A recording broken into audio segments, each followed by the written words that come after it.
The de Havilland DH-106 Comet 1, manufactured by the British-owned de Havilland, was the first mass-produced turbojet-powered airliner, that is, the first jetliner.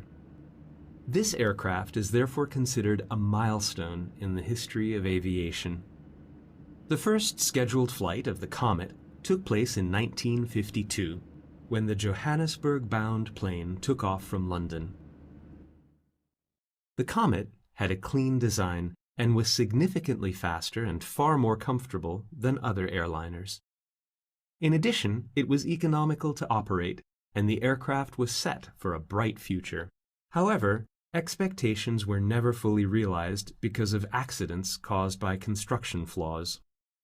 Even though the de Havilland Aircraft Company corrected the flaws in their planes and helped pave the way for safer civil aviation, the improved Comets could not compete with airliners produced by ambitious American manufacturers.